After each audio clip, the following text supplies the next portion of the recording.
It's a result from the mechanic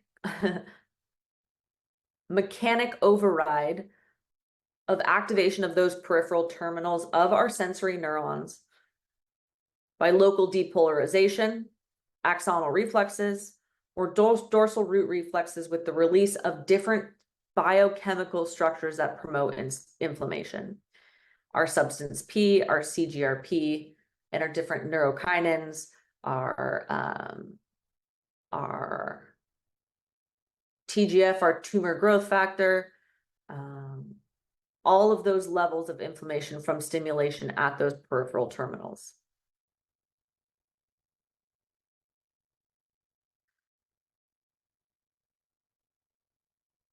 That barrage and increase of those different pro-inflammatory substances either act directly or indirectly at those peripheral terminals and the spinal cord. It either activates or sensitizes our nociceptors. So we have alter firing threshold. It's easier to stimulate. It affects endothelial cells or blood vessels over time. Chronic inflammation can lead to damage from those cellular structures, in addition to impacting our immune cells or damaging to those immune cells over time. You can think of neurogenic inflammation as a chronic inflammation, which we know is not beneficial to overall health and can lead to a wide variety of pathological responses, in addition to damage of cells. Again, just a look of what's happening at those peripheral terminals. We went over this a little bit in our pain neuroscience lecture, but important to understand and revisit when it comes to neurophysiological models. Oh no, my coffee's gone.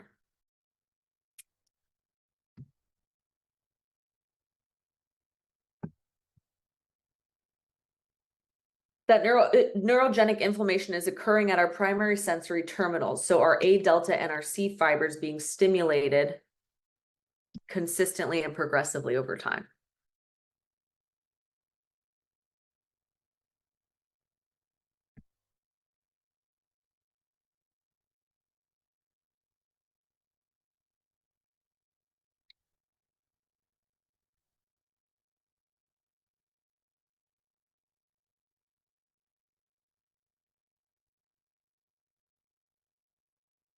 Different types of polypeptide mediators are manufactured, stored, regulated within the dorsal root ganglion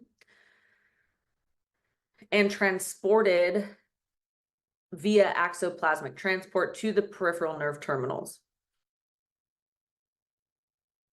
They're released when these receptors on the nerves are stimulated by chemicals from the dorsal root ganglion.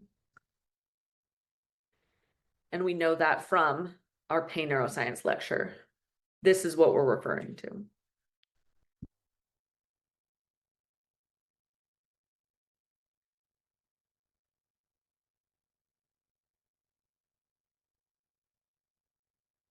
We know that joint dysfunction also impacts our motion or becomes abnormal motion.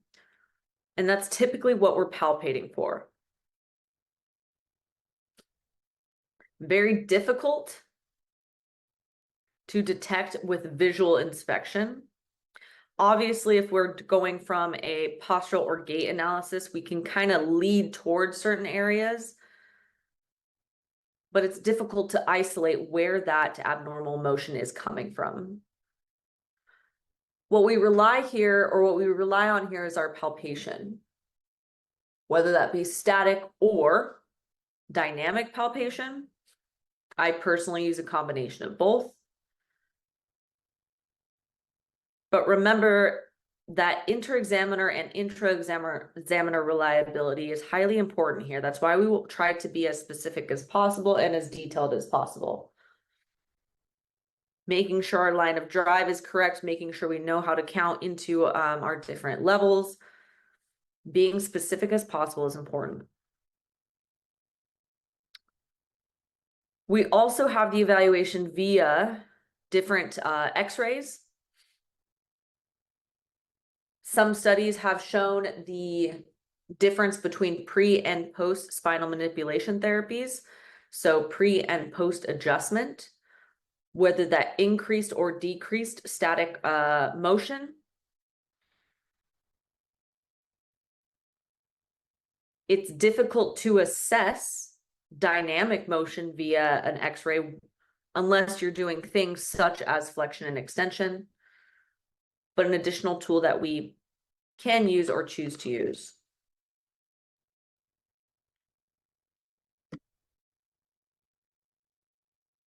Let's skip through these, sorry.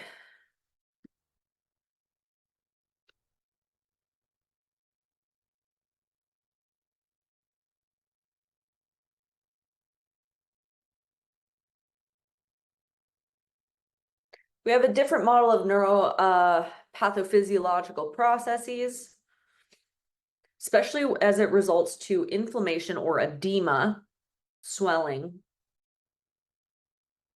and ischemia or constriction within that area. So we call this Menzies model.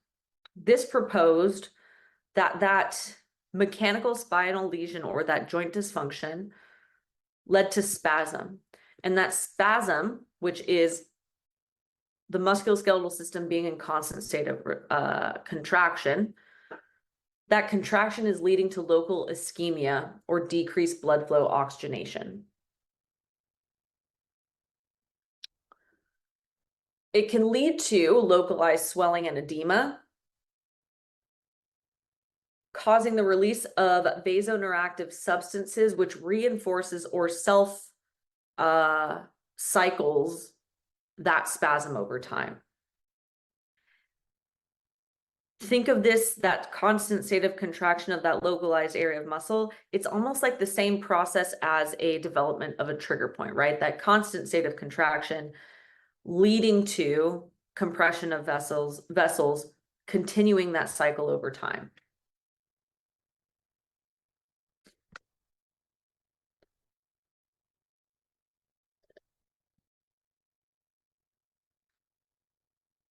We also have vascular insufficiency models where it's proposed that different types of subluxations, particularly cervical, due to the vascular structures close in that area, can cause compression of our vertebral arteries.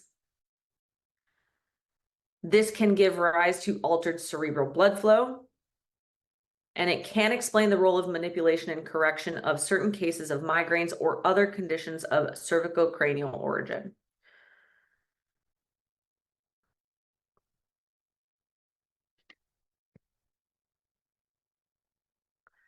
So the hypothesis of a vertebrobasilar insufficiency leading to things like neck and head pain, those cervical joint lesions or joint restrictions can compromise vertebral arteries, decreasing blood flow to the brain, leading to pain. Microcirculation ischemia or decreased blood flow. We also think of these types of macrocirculation ischemia in things like thoracic outlet syndrome, where you're getting tingling numbness into the extremities, as well as carpal tunnel syndrome. These are other types of vascular insufficiency models. So it's that same process or same theory, but applying it into the arteries within our cervical spine supplying our noggins. This is showing the compression of a neurovascular bundle in regards to things like TOS. And particularly that vertebral artery is viewed as the most susceptible in the upper cervical spine to obstruction by things like joint dysfunction or osteophytic spurring. However, I believe you guys went into detail in CP5 about vertebral artery insufficiency and the contraindication when it comes to cervical adjusting, which this slide does even say when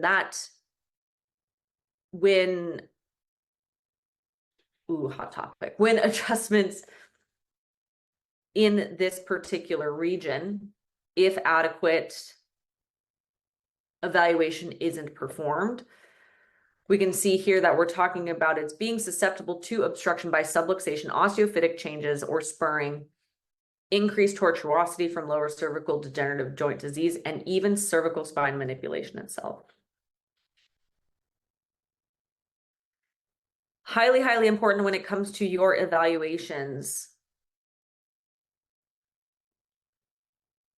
to do your due diligence when it comes to cervical adjusting. That's why we go so much into detail in regards to positioning, not extending the cervical spine and things of that nature, so as to not impact that vertebral artery insufficiency.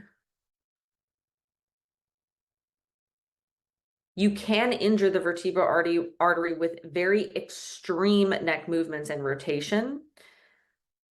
Again, that's why pre-positioning is so important when it comes to adjustments of the cervical spine.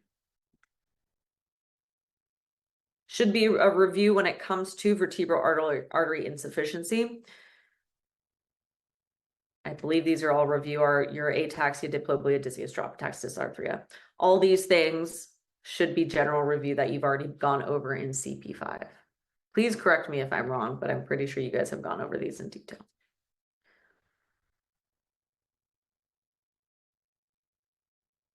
So although our vertebral artery insufficiency models of joint dysfunction, for example, if I have some sort of restriction in that upper cervical spine, it can cause compression. That doesn't necessarily mean I want to go in and adjust it with an HVLA. There are other modalities, other mobilizations, and addressing other areas of the cervical spine that can provide benefit as well.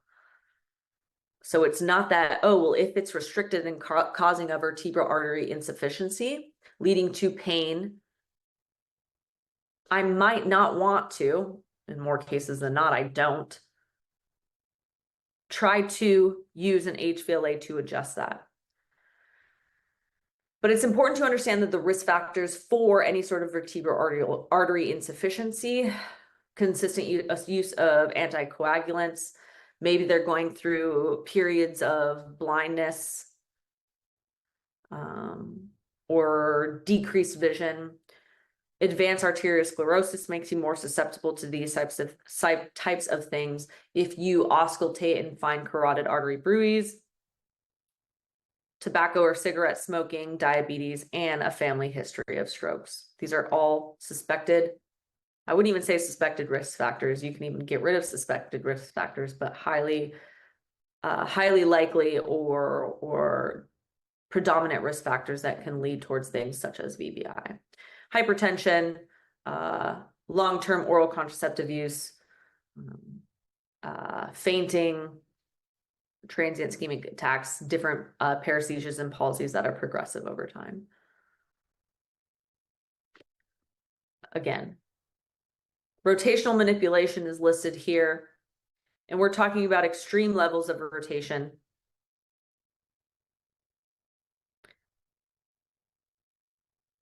I always think of, I shouldn't think of these, but when I think of movies where, you know, karate movies or whatever, Chuck Norris, you know, coming behind and going through extreme levels of rotation, that is highly different than a specific manipulative technique in regards to chiropractic.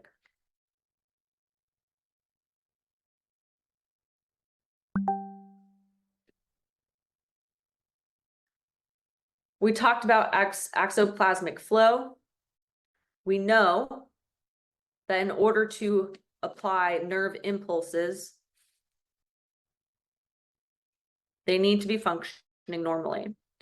So within our neurophysiologic component, we're also talking about axoplasmic aberration or alteration, changes within that flow.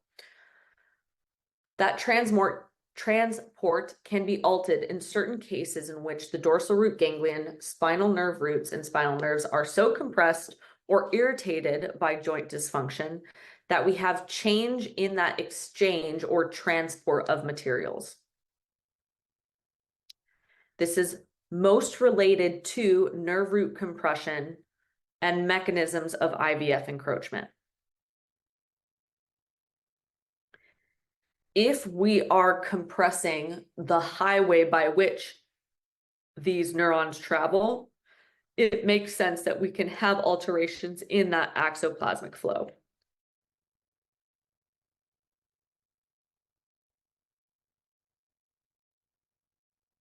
And that axoplasmic flow that we're talking about is viewed here.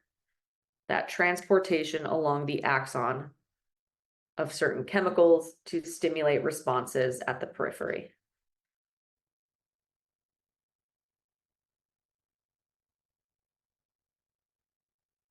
When it comes to the research, how much compression do we need to block that axoplasmic flow? I don't need you to memorize 50 millimeters of mercury for 2 hours due to local ischemia, right? But typically we're thinking because of that compression over time, we have decreased flow. We need an increased amount of pressure over time to interfere with our actual electrical conduction of that nature, but it can impact, whether direct or indirectly, those functions of those nerves.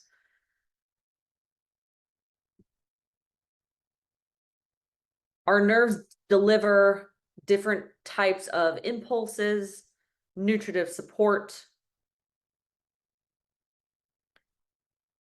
as well as peptides, polypeptides, different types of amino acids that are produced in the cell body of the neuron to support specific tissue function as well.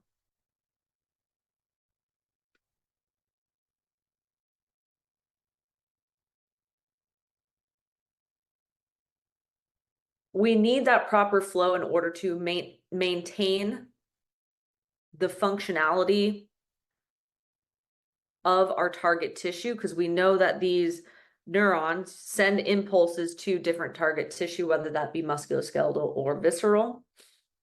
We know that we need that proper trophic function in order to regenerate tissue, to make sure we regulate different elements of gene expression,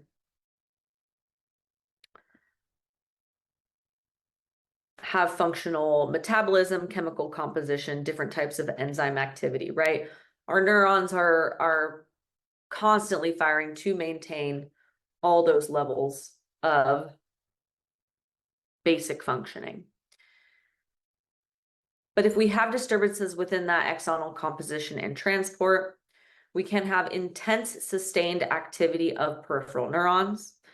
This increases the energy demand of that neuron and alters the synthesis and turnover of our proteins or neurotransmitters and other macromolecules. Derangement or alterations in that transport mechanism, we can have deformation of our nerves, roots, and dorsal root ganglion. And it's especially vulnerable in their passage. So as those nerves exit things like our intervertebral foramen.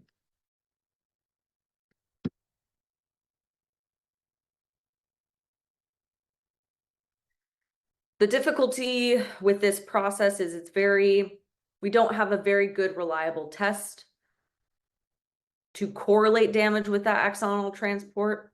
It's typically concurrently seen with something like nerve root compression or encroachment of those foramens.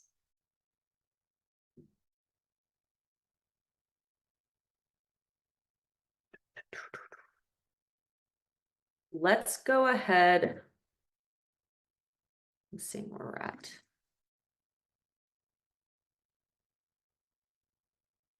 We'll continue for a little bit longer, so bear with me here. We also have visceral reflex models, and we're talking about our somatoautonomic or autonomic, reflex models. These particular models, the important thing to know is that those aberrant reflexes due to decreased afferent activity or appropriate afferent activity can set into motion abnormal pathological and functional processes. So if we're not getting adequate afferent activity, our efferent activity is not going to be as efficient. According to Leach, and I believe Leach is the author of your chiropractic theories book that you used in term 1. This is the most accepted hypothesis to explain the purported effects of chiropractic adjustments on visceral function and total health. Different levels of intervertebral joint dysfunction can trigger facilitation-induced reflexes that impair or disturb visceral function. This is talking about the changes. The thing that always comes into mind is gastrointestinal upset, things of that nature associated with lumbo or thoracolumbar joint restrictions. This theory, just as the one we noted before, is related to altered afferent input. That disafferentation in the dorsal horn can alter normal autonomic reflexes or generate abnormal autonomic reflexes. This is the relationship of our joints, the impact on the nerves that correlate with different visceral structures or our sympathetic nervous system.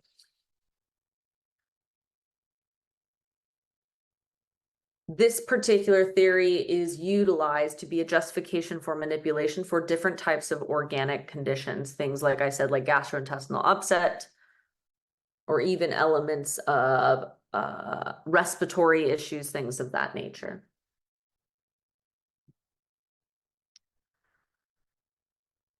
This somatoautonomic reflex theory can also show that those aberrant reflexes may set into motion abnormal pathological and functional processes. So I made note of respiratory issues, things like bronchitis, asthma, different gastrointestinal complaints that I just mentioned.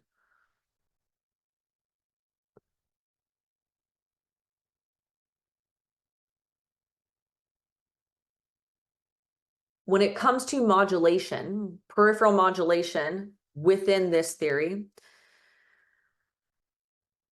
segmental facilitation from prolonged bombardment of the dorsal horn leads to habituation of certain spinal reflex arcs. So things that are progressively maintained over time can be bombarding that dorsal horn, as we talked about with sensitization.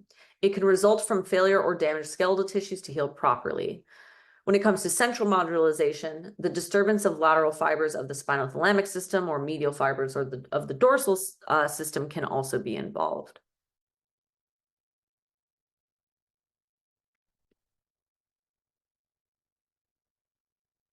This is relation to that sympathetic catonia, or that increased hyperactivity of sympathetic functioning associated with segmental dysfunction. This particular reflex theory.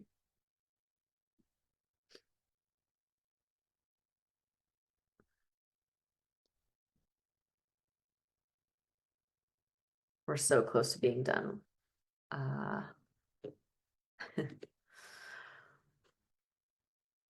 We'll power through. Bear with me. We'll get through it quick. When it comes to effective manipulation, though, it's reestablishing that joint function, which can reestablish the coherent patterns of afferent input. So all of our reflexes are able to associate and respond appropriately. With that organization of appropriate functioning, we can then integrate all of our activity, all our adaptive responses, decreasing that increased sympathetic response.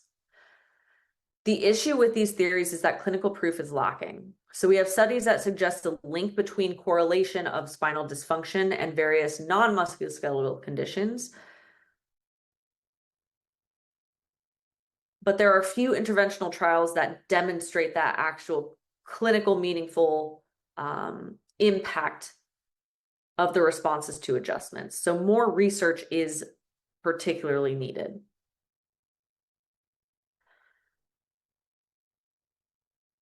Some elements of somatoautonomic dysfunction that have been purported to say that chiropractic has helped aid in them are things like Bell's palsy, migraines, different types of spasmodic dysphonia, nystagmus. And some of this evidence is found in or demonstrated via Leach. Somatic dysfunction and the phenomenon of visceral disease simulation. This particular proposed alternative explanation found that somatic dysfunction is notorious in its ability to create overt signs and symptoms that can mimic or simulate other internal organ diseases. The afferent convergence mechanisms, or that sensory input, can create signs and symptoms that are virtually indistinguishable with respect to their somatic versus visceral etiologies. So it needs to be appreciated by all types of portal of entry healthcare providers to ensure timely referral of patients to the health specialties that they need to see in order to accurately diagnose and add appropriate care to their condition. So that particular study was that it's very difficult to discern which is coming first. Furthermore, it is not reasonable that this somatic visceral disease mimicry could very well account for the cures or presumed organ disease that have been observed over the years in various responses to somatic therapies. And it may represent a common phenomenon that has led to holistic healthcare claims on part of such disciplines.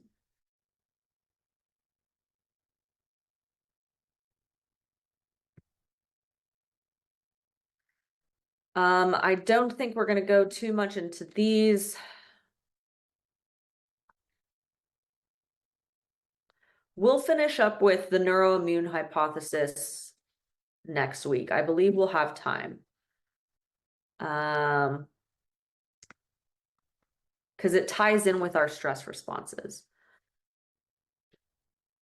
So let's see here. Because not only are you fading, I am fading.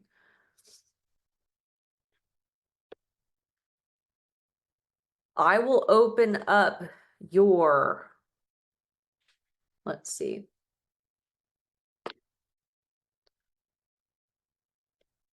Assignment that is due, your module assignment dealing with stress and the impact of stress. I will open it up right now, so please use this next half hour to start that, maybe finish it. It'll be due next Wednesday by 11:59 p.m., as well as your quiz. I will post the contents of your quiz and let you know what will be on it so you know what to study and focus on particular lectures. Quiz 4 next week, module assignment due next week. That's spelled wrong. Other than that, you are free to go. I'll hang around for a little bit. I apologize for fading. 3-hour lectures do that. Don't forget to do your assignment. Last one of the term.